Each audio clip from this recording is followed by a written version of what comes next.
In nomine Patris et Filii et Spiritus Sancti. Amém.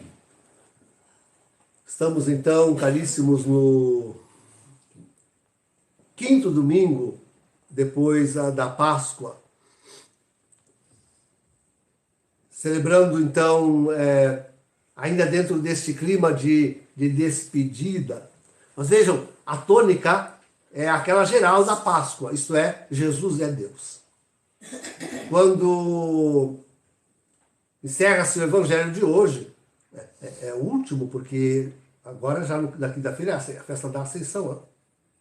Então hoje é o último domingo de Páscoa. Quando se encerra, pois, este Evangelho dizendo, sim, cremos que saístes de Deus, se está dizendo isso, Jesus é Deus, veio de Deus e está voltando para o Pai. Então, sim, ainda estamos nesses últimos 3 domingos, no clima da despedida, mas sempre com este acento pascal. Jesus é Deus. E isso é importantíssimo. Não há outro Deus. Não há outro Deus.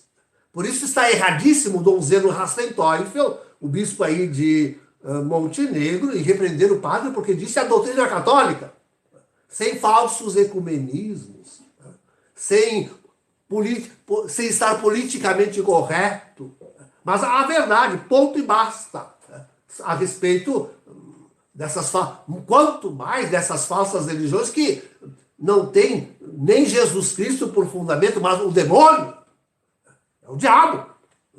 É o diabo. Eu escutei o sermão do padre, né? O que ele cita ali são os demônios dessas religiões. Né? Não se pode nem sequer chamá-las de cristãs. Católico não pode ir a estas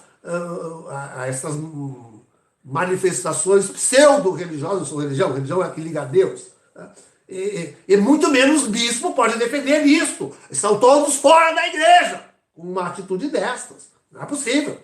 Não é possível. Então, assim, esse princípio fundamental da Páscoa, Jesus é Deus, só Jesus é Deus, é preciso manter. Mas Nosso Senhor é realmente perfeito, delicado, amorosíssimo, querido. Não tem palavras para dizer sobre Jesus, queridos, porque depois daqueles 2 domingos de tristeza, nos 2 domingos anteriores apareceu a palavra tristeza, né? Porque o coração dos discípulos não podiam compreender como ficar longe do Senhor, e nós não compreendemos até hoje. Né? Ele está aí para voltar e nós não compreendemos como podemos ainda viver longe do Senhor. E ele dá como que um consolo. Eu fico me rindo porque nós vemos tanto isso nas redes sociais, o pessoal procurando uma oração forte, uma oração poderosa, a oração de arrebentar, aquela que realmente alcança, e fica dando fórmulas, esta oração é aquela, né? E o pessoal fica dizendo e repetindo. Né? Até santos deram, como é que aquela santa que falávamos ontem de noite, às 15, Santa Brígida, esta oração agora sal. Hoje Jesus também dá uma oração que esta, agora dá para Jesus. Esta é forte, uma oração forte. Esta é fortíssima. Não há oração mais forte. Mas que coisa impressionante.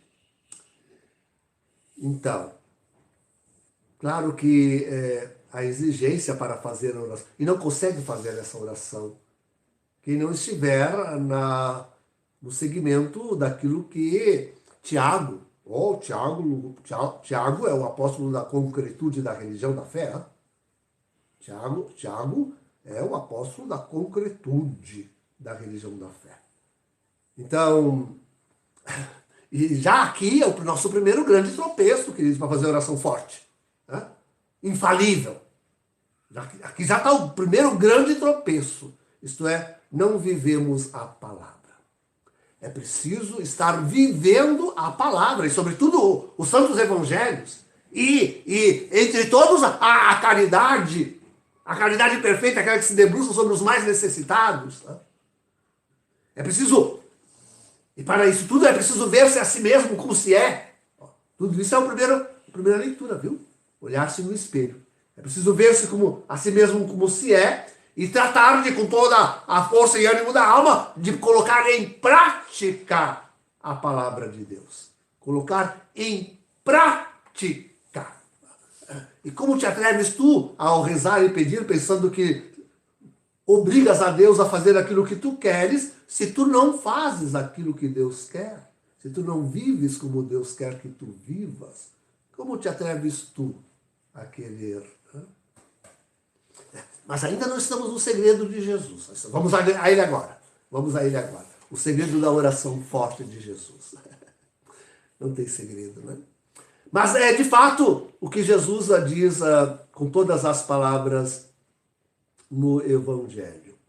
Até agora ainda não pedistes no meu nome. Mas aqui pedir no nome de Jesus não é colocar em qualquer fórmula de oração a palavra Jesus. Né? Não é isso. Pedir no nome é pedir na sua divindade. Porque crestes que saí do Pai. Lembram? A primeira.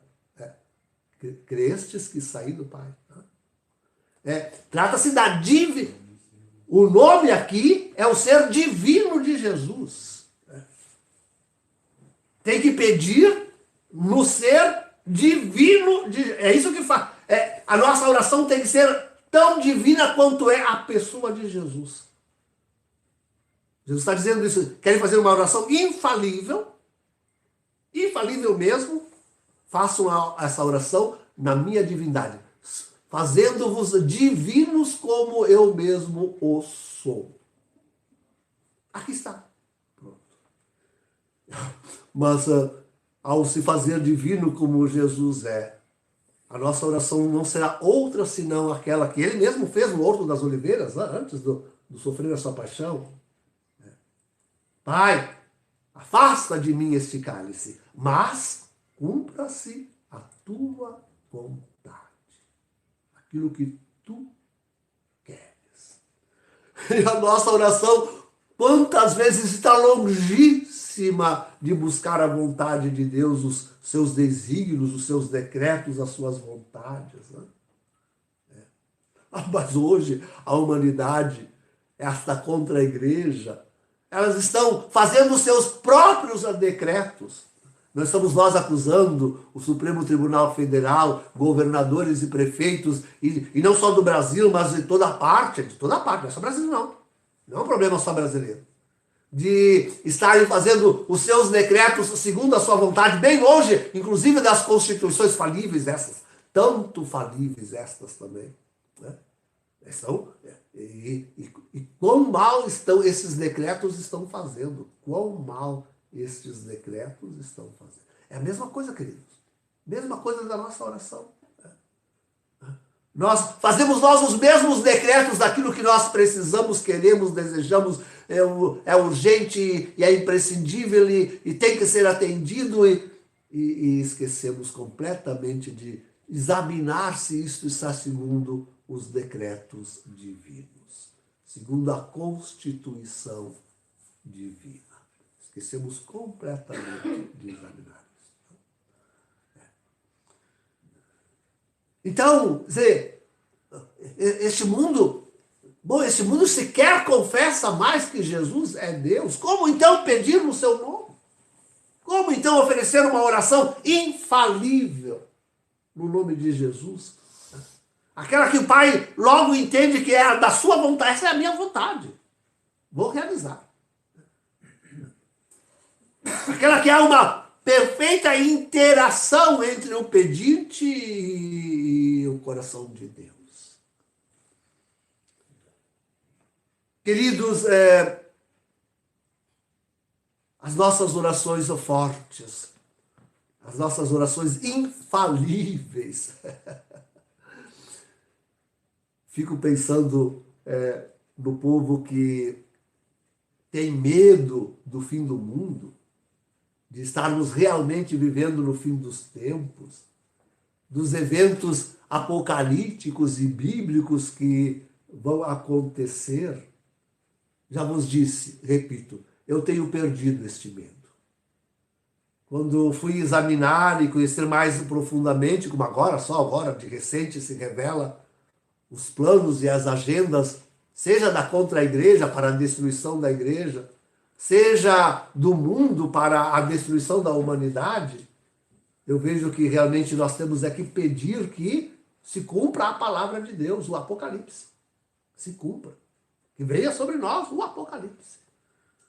Porque será o único modo que Deus terá em mãos para colocar de novo essa humanidade segundo os seus divinos decretos, segundo a sua divina vontade. E salvar essa humanidade que está pedindo tudo menos a salvação. Menos que se cumpra os desígnios divinos. Menos que... O pessoal fica pensando e adiando, não, mas eu tenho isso para fazer, aquilo para realizar, eu tenho esse e aquele que depende de mim, isso e aquilo que está ainda por acontecer na minha vida, eu preciso tomar essa e aquela providência, tem tanta coisa ainda, eu preciso de mais tempo, eu preciso... Mas não está olhando para a urgência do decreto divino, para a salvação das almas, até da sua própria, até da sua própria alma. Fico pensando nessas mães, hoje é dia das mães. Tantas mães estão neste engodo. Pensando que precisam ver os filhos e os filhos dos seus filhos. Precisam vê-los se perdendo. Precisam vê-los emaranhados neste mundo que busca o demônio e não Deus. Os decretos satânicos do que os divinos. E não Deus. Não é essa a oração de uma mãe, de uma avó. Né? Não pode ser. Né? Que se cumpram os desígnios divinos, os decretos de Deus. Estes é que precisam se cumprir. Podem ter toda a tranquila certeza, queridos. Melhor para nós cairmos nas mãos de Deus do que nas mãos dos homens. Sob os decretos divinos do que sob os decretos das nossas próprias mães, dos nossos prefeitos, governadores, presidentes e não sei quem mais. Das nossas constituições. Tantas maçônicas como a brasileira. Maçônicas. É melhor cair nos decretos divinos. Se a nossa oração fosse mesmo segundo Deus, e pedisse que se realizasse em nossa vida aquela força de nós praticarmos a palavra. Se nossa oração fosse segundo Deus e nos ajudasse e pedíssemos a Deus que realmente víssemos quais são os seus desejos, a sua santíssima vontade. A nossa oração seria fortíssima se nós pedíssemos segundo o coração de Jesus, segundo o coração de Deus. Então a nossa oração seria verdadeiramente infalível. Se nós tratássemos de contra nós mesmos e contra tudo e contra todos, colocar os desígnios divinos em prática. Então a nossa oração venceria o impossível. O impossível. Em nome do Pai, do Filho e do Espírito Santo. Amém.